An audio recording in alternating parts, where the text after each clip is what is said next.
গোপন খবরের ভিত্তিতে বুধবার রাত ৯টা নাগাদ চুরাইবাড়ি থানার পুলিশ অভিযান চালিয়ে বিপুল পরিমাণ ব্রাউন সুগার ও ইয়াবা ট্যাবলেট সহ এক টমটম চালককে আটক করতে সক্ষম হয়। ওসি সমরেশ দাস জানান, ধৃত টমটম চালক দীর্ঘদিন থেকেই তার TR052149 নম্বরের টমটম গাড়ি দিয়ে বিভিন্ন এলাকা ঘুরে নেশা সামগ্রী বিক্রি করে আসছে।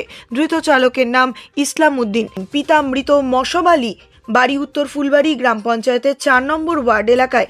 এদিন তার কাছ থেকে প্রায় ২ লক্ষ টাকার নেশা সামগ্রী সহ টমটম গাড়িটি আটক করে চুরাইবাড়ি থানায় নিয়ে আসা হয়। পাশাপাশি তার বিরুদ্ধে সুনির্দিষ্ট ধারায় একটি মামলা রুজু করেছে স্থানীয় পুলিশ। আজ বৃহস্পতিবার ধৃত ইসলাম উদ্দিনকে ৫ দিনের পুলিশ রিমান্ড চেয়ে ধর্মনগর জেলা ও দায়রা আদালতে প্রেরণ করা হয়।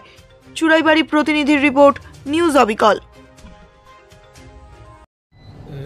রাত্র আনুমানিক 8:30টার দিকে একটা খবর আসে যে একটা লোক, তার নাম হচ্ছে ইসলাম উদ্দিন, বাবার নাম মস্তব আলী, বাড়ি হচ্ছে উত্তর ফুলবাড়ি। তার একটা টমটম গাড়ি, এই গাড়ি নিয়ে ঘুরে ঘুরে ব্রাউন সুগার আর ইয়াবা ট্যাবলেট বিক্রি করছে।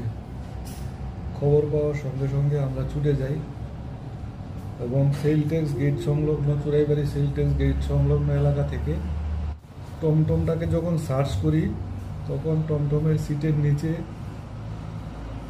এই ব্রাউন সুগারের কোটা, 150টা কোটা,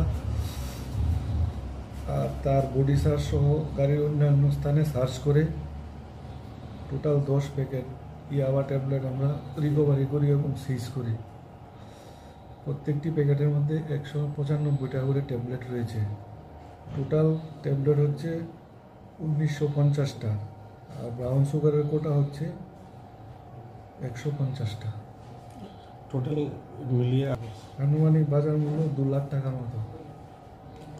এই বিষয়ে একটা মামলা নিচ্ছি আমরা এবং তাকে অ্যারেস্ট করা হয়েছে এবং আগামীকাল তাকে মাননীয় আদালতে প্রেরণ করা হবে।